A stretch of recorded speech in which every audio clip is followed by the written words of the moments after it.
எல்லாருக்கும் ஸ்தோத்திரம். பாருங்க, வேதம் அழகா சொல்லப்பட்டிருக்க ஒரு வசனம், உலகத்துல உபத்திரம் உண்டு, ஆனால் திடன் கொண்டு நான் உலகத்தை ஜெயித்தேன்னு சொல்றார். ஏன் ஆண்டவர் சொன்னார் தெரியுமாங்க? பாருங்க, உலகத்திலே போராட்டங்கள், பிரச்சனைகள் எல்லாவற்றும் என்ன பண்ணுதுங்க, ஒன்னோடு ஒன்று பிணைக்கப்பட்டிருக்குதுங்க. மனுஷன் வாழக்கூடாதபடிக்கு பிசாசம் கெர்ச்சிக்கும் சிங்கம் போல யாரை விழுங்கலாமோ என்று என்ன பண்றானா, வகை தேடி என்ன பண்றாங்க, நம்மள சிக்கல்ல என்ன பண்ணிடுறான், மாற்றிடுறான். பாருங்க, எல்லாரோட ஒன்னோடு ஒன்று பிணைக்கப்பட்டிருக்கிறது. இப்ப எதனா இருக்கா? எதுவுமே இல்லை.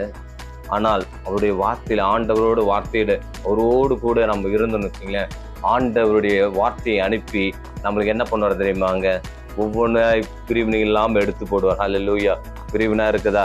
பாருங்க, பரிசுத்தத்தையும் அசுத்தத்தையும் வெவ்வேறாக பிரிக்கிற ஆண்டவர் நம்மோடு கூட இருக்கிறார். ஹல்லேலூயா. அவர் பரலோகத்துக்கு அழைத்து சொல்லும்படிக்காகவே அவருடைய ரத்தத்தை கொடுத்து தன்னை மீட்டுக்கொண்ட ஆண்டவர். அவர் நம்மை பசுமையா இருக்க வேண்டும் என்று அவருடைய தன் ஜீவனையே இந்த உலகத்துக்கு கொடுத்த ஆண்டவர் நம்மோடு கூட இருக்கிறாருங்க. இன்னைக்கு அப்படிப்பட்ட ஆண்டவரத்தில் கேளுங்க, கேட்கிற யாவரும் பெற்றுக்கொள்வீர்கள். இயேசு கிறிஸ்து நாமத்தினாலே ஆமென்.